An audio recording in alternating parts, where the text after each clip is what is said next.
कहानी की शुरुआत में हम सिरैक्यूज नाम के एक मछुआरे को देखते हैं जो हर रोज समुद्र तट पर मछलियां पकड़ने जाता था। ऐसे ही एक दिन जब वो मछलियां पकड़ रहा था तभी वो देखता है कि उसके जाल में मछलियों के साथ एक लड़की फंस आई थी। सिरैक्यूज भागकर उस लड़की के पास मदद करने जाता है पर तभी वो देखता है कि वो लड़की तो जिंदा थी, उसे कोई चोट नहीं आई थी लेकिन वो काफी अजीब बर्ताव कर रही थी। सिरैक्यूज ने उसे हॉस्पिटल चलने को कहा लेकिन उस लड़की ने उसे मना कर दिया। वो उससे पूछता है कि तुम्हारा नाम क्या है, लेकिन उस लड़की को भी अपना नाम याद नहीं था। सिरैक्यूज कहता है कि शायद तुम्हारी याददाश्त चली गई है। आगे वो उसे अपनी माँ के घर ले जाता है और उसे खाने के लिए कुछ सैंडविचेस देता है। फिर वो उसे कहता है कि तुम थोड़ी देर यहीं पर रुको, मुझे मेरी बेटी को देखने जाना है। इसके बाद वो अपनी बेटी एनी के पास जाता है जो उसकी एक्स वाइफ मोरा के साथ रहती थी और आज सिरैक्यूज को उसे डायलिसिस के लिए ले जाना था। आगे जब एनी का डायलिसिस चल रहा था तभी सिरैक्यूज एनी को मछुआरे की कहानी सुनाता है जिसने समुद्र में से एक लड़की को पकड़ा था। एनी कहती है कि शायद वो कोई जल परी हो सकती है जिसके बारे में उसने स्कूल से सीखा था। वो बताती है कि कभी कभी वो समुद्र के किनारे आ जाती हैं और जब तक समुद्र उन्हें वापस नहीं बुलाता तब तक वो वहीं रहती हैं। आगे डायलिसिस के बाद सिरैक्यूज एनी को उसकी माँ के पास वापस ले जाता है। यहाँ पर उसकी मॉम उसके लिए एक नई इलेक्ट्रॉनिक व्हील चेयर लाई थी और एनी उस व्हील चेयर को अपने पापा को दिखाने के लिए काफी एक्साइटेड थी। पर तभी वहाँ पर मोरा आकर सिरैक्यूज पर चिल्लाने लगती है क्योंकि उसने अभी तक डॉक्टर से एनी की नई किडनी के बारे में बात नहीं की थी। फिर अगली सुबह सिरैक्यूज को नदी के किनारे वही लड़की कपड़े धोते हुए दिखाई देती है जो किसी अजीब सी भाषा में गाना गा रही थी। वो लड़की सिरैक्यूज से पूछती है कि क्या मैं तुम्हारे साथ चल सकती हूँ, जिस पर सिरैक्यूज मान जाता है और उसे अपनी नाव में चढ़ने देता है। वो लड़की बताती है कि मेरा नाम ओनिडिन है जिसका मतलब होता है पानी। आगे सिरैक्यूज अपनी नाव को समुद्र के बीचों बीच लॉबस्टर पकड़ने के लिए रोकता है लेकिन उसकी टोकरी में कोई मछली नहीं फंसती। पर तभी ओनिडिन गाना गाना शुरू कर देती है जिसे सिरैक्यूज ने कभी नहीं सुना था। पर तभी वो देखता है कि उसकी टोकरी अचानक भारी हो गई है और जब वो उसे बाहर निकालता है तो वो हैरान रह जाता है क्योंकि जो टोकरी पहले खाली थी अचानक उसमें लॉबस्टर और कई तरह की मछलियां फंस गई थी, जिसमें से वो लॉबस्टर को निकाल कर रख लेता है और बाकी को समुद्र में वापस फेंक देता है। आगे वो लॉबस्टर्स को बाजार में जाकर बेच देता है जिससे कमाए पैसों में से वो ओनिडिन के लिए एक नई ड्रेस खरीदता है। जिसके बाद वो एनी को स्कूल से लेने चला जाता है। फिर घर आते हुए वो एनी को उसी मछुआरे और जलपरी की कहानी बताता है और कहता है कि वो जलपरी मछलियों के लिए गाना गाती है और वो मछुआरा उन मछलियों को पकड़ लेता है। अभी सुनकर एनी को लग रहा था कि शायद उसके पापा हर रोज जलपरी का सपना देखते हैं। आगे अपनी बेटी को छोड़ने के बाद सिरैक्यूज अपने घर वापस चला जाता है लेकिन उसे पता नहीं था कि उसकी बेटी चुपके से उसका पीछा कर रही थी। आगे घर पहुंचकर वो एनिडिन को कुछ कपड़े और खाना देता है और पूछता है कि तुम यहाँ पर कब तक रहोगी। तभी एनिडिन उसे कहती है कि मुझे तुम्हारे साथ रहना बहुत पसंद है इसलिए मैं हमेशा यहीं रहना चाहती हूँ। वहीं एनी भी उन दोनों को साथ में देखकर हैरान थी और उसे पता चल गया था कि ये कोई कहानी नहीं बल्कि सच था।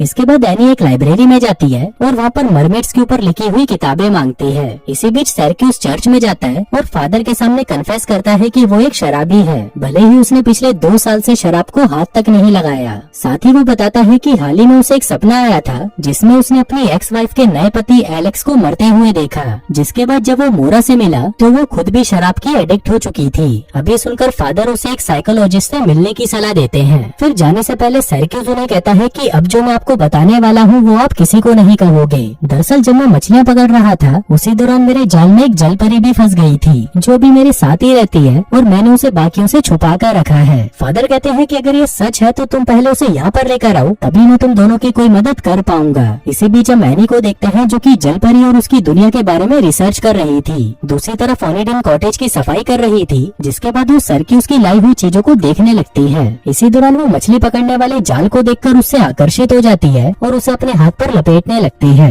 फिर अगले दिन एनी अपनी दादी के कॉटेज में जाती है और वहाँ पर वो ओनिडिन को तैरते हुए देखती है। जिसके बाद वो हिम्मत करके किनारे पर आती है और ओनिडिन से कहती है कि मुझे मछुआरे और जलपरी की कहानी के बारे में सब कुछ जानना है। साथ ही एनी उसे उसकी बीमारी के बारे में बताती है और उसे उसको ठीक करने के लिए कहती है। ओनिडिन कहती है कि मुझे कोई जादू नहीं आता। एनी उससे कई तरह के सवाल पूछती है लेकिन यहाँ पर ओनिडिन को एनी बहुत पसंद आ जाती है। एनी उससे पूछती है कि पानी के नीचे क्या है, क्या वो जगह बेहतर है या बदतर। हम देखते हैं कि एनी ओनिडिन से वो सारी चीजें पूछ रही थी जो उसने जलपरियों वाली किताबों में पढ़ा था। एनी कहती है कि तुम लोग तब तक ऊपर रह सकते हो जब तक तुम किसी इंसान के साथ इंटीमेट नहीं हो जाते। फिर कुछ देर तक बातें करने के बाद एनी वहाँ से जाने लगती है और ओनिडिन से कहती है कि वो उससे मिलने वापस आएगी। दूसरी तरफ हम सिरैक्यूज को देखते हैं जो कि ओनिडिन के बारे में और जानने के लिए लाइब्रेरी आता है लेकिन यहाँ पर उसे पता चलता है कि जलपरियों के ऊपर जितनी भी किताबें थी वो एनी पहले ही अपने साथ ले जा चुकी थी। इसी बीच एनी की मुलाकात अपने पड़ोस के बच्चों से होती है जो जो उसे कहते हैं कि क्या तुम अपनी व्हील चेयर से हमें खेलने दोगी। एनी भी उन्हें हाँ कर देती है और उन्हें अपनी व्हील चेयर से खेलने देती है, लेकिन इसी दौरान उस व्हील चेयर की बैटरी खत्म हो जाती है, जिसके बाद वो बच्चे एनी को उस व्हील चेयर के साथ उसके घर पर छोड़ देते हैं। वहीं एनी की मुलाकात एलेक्स से होती है, जो उसकी बैटरी को रिचार्ज करता है और उसे जल परियों की कहानी सुनाने लगता है।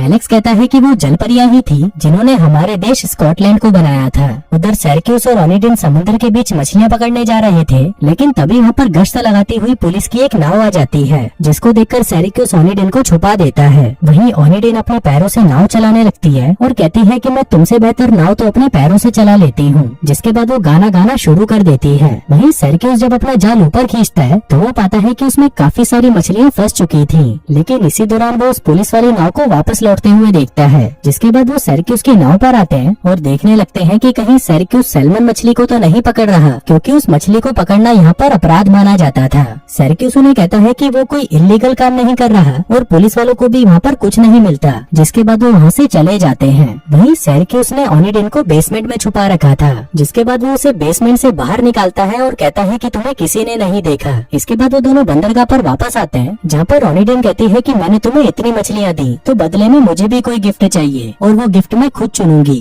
आगे वो दोनों वहाँ से जा ही रहे थे कि तभी रास्ते में उन्हें एनी मिलती है। जिसके बाद वो एनी को भी अपने साथ लेकर एक दुकान पर आ जाते हैं, जहाँ पर एनी ओनिडिन की एक अच्छी सी ड्रेस चुनने में मदद करती है। वहीं दुकान के बाहर सभी लोग ओनिडिन को ही घूर रहे थे, क्योंकि उन्होंने इतनी सुंदर लड़की आज तक कभी नहीं देखी थी। आगे वो तीनों सिरक्यूस के घर पर आते हैं, जहाँ पर ओनिडिन एनी से पूछती है कि क्या मैं तुम्हें तैरना सिखा सकती हूँ, जिस पर एनी भी उसे हाँ कर देती है। आगे जब ओनिडिन एनी के साथ स्विमिंग कर रही थी, तभी उसे पानी में कुछ दिखाई देता है। ओनिडिन जब उसे बाहर निकालती है तो एनी उसे कहती है कि पौराणिक कथाओं के अनुसार अगर तुम इस बंडल को मिट्टी में दबा देती हो तो तुम 7 सालों तक जमीन पर रह पाओगी। अब ओनिडिन इसके लिए मान जाती है और वो दोनों जाकर उसे मिट्टी में दबा देते हैं। इसके बाद जब वो बोट पर थे तभी एनी ओनिडिन से पूछती है कि तुम्हारे पिता कहाँ पर हैं, पर ओनिडिन उसे कोई जवाब नहीं देती। इसी दौरान वो देखते हैं कि वहाँ पर एक लोकल कंपटीशन चल रहा था और बहुत सारे लोग उसे देखने के लिए आए हुए थे। तभी एनी पूछती है कि क्या तुम्हारे पास सच में जादुई शक्तियाँ हैं, लेकिन जब ओनिडिन उसे कोई जवाब नहीं देती तब एनी जानबूझकर पानी में गिर जाती है। तभी ओनिडिन भी उसे बचाने के लिए पानी में कूद जाती है और उसे सतह तक खींच लाती है। आगे जब सिरक्यूस एनी को घर छोड़ने जाता है तो अपनी बेटी की ऐसी हालत देखकर मोरा सिरक्यूस पर भड़क जाती है। सिरक्यूस कहता है कि इसकी व्हील चेयर के ब्रेक ठीक से काम नहीं कर रहे थे। आगे जब सिरक्यूस घर वापस आता है तो ओनिडिन उससे पूछती है कि तुम्हारी पत्नी को तुमसे क्या प्रॉब्लम है। सिरक्यूस कहता है कि मैं तो बस वहाँ पर अपनी बेटी के लिए जाता हूँ और मुझे मोरा से कोई मतलब नहीं। अब यहाँ पर ओनिडिन और सिरक्यूस काफी करीब आ जाते हैं और इंटीमेट हो जाते हैं। इसके बाद हम देखते हैं कि जब सिरक्यूस चर्च से बाहर निकलता है तभी उसके पास एक अनजान आदमी आता है और ओनिडिन के बारे में पूछने लगता है, लेकिन सिरक्यूस उसे इग्नोर कर देता है और वहाँ से चला जाता है। जिसके बाद वो हमेशा की तरह एनी को डायलिसिस पे ले जाता है, लेकिन जब वो वहाँ से वापस घर आता है तो वो देखता है कि घर पर कोई नहीं था।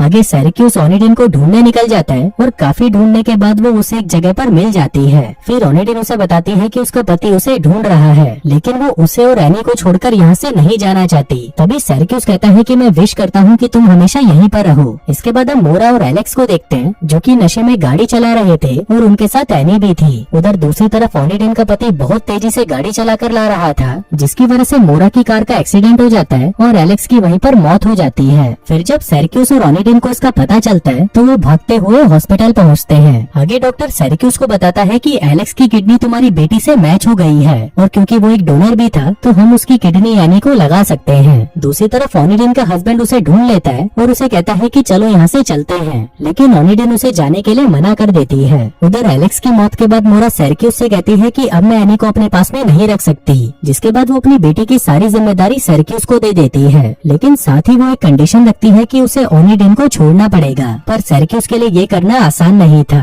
इसके बाद मोरा सिरक्यूस को अपने साथ ड्रिंक करने के लिए कहती है, क्योंकि उसने भी कई सालों से ड्रिंक नहीं करी थी। वहीं सिरक्यूस कुछ ज्यादा ही ड्रिंक कर लेता है और ओनिडिन के पास आकर कहता है कि तुम जहाँ से आई हो वहाँ पर वापस चली जाओ। लेकिन जब ओनिडिन उसे मना कर देती है तो सिरक्यूस उसके साथ जबरदस्ती करने लगता है और उसे उसी आइलैंड पर ले जाता है जहाँ पर वो उसे मिली थी। हम देखते हैं कि सिरक्यूस के लिए ये करना बहुत ही मुश्किल था, लेकिन उसे फिर भी ये सब करना पड़ रहा था। जिसके बाद वो उसे वहीं छोड़कर वापस अपने घर आ जाता है। फिर वो एनी के पास जाता है और उसे अपने घर पर ले आता है। अगली सुबह जब एनी टीवी देख रही थी तो उसमें वही गाना आ रहा था जो गाना ओनिडिन गाया करती थी। अब ये गाना जब सिरक्यूस सुनता है तो उसे पता चलता है कि ओनिडिन कोई जलपरी नहीं थी बल्कि एक इंसान ही थी। जिसके बाद वो तुरंत ओनिडिन को ढूंढने के लिए उसी आइलैंड आइलैंड पर पहुंच जाता है जहाँ पर वो उसे छोड़कर गया था। फिर वो उससे पूछता है कि तुम मुझे सच सच बताओ, तुम कौन हो और यहाँ पर कैसे आई। ओनिडन कहती है कि मैं रोमानिया में थी और एक ड्रग कार्टेल मेरी मदद से ड्रग सप्लाई करता था। फिर एक दिन जब वो पानी के रास्ते से ड्रग्स लेकर जा रहे थे तभी वहाँ पर पुलिस आ गई। वहीं मेरे पति ने मुझे पानी में फेंक दिया और कहा कि मैं तुम्हें बचा लूंगा, लेकिन वो मुझे बचाने नहीं आया। मैं उस पानी में डूब गई और बहते हुए तुम्हारे जाल में फंस गई। अभी सुनकर सिरैक्यूस को बहुत बुरा लगता है, जिसके बाद वो ओनिडन को लेकर वापस अपने घर आ जाता है। लेकिन वहाँ पर ओनिडन का हस्बैंड पहले से ही मौजूद था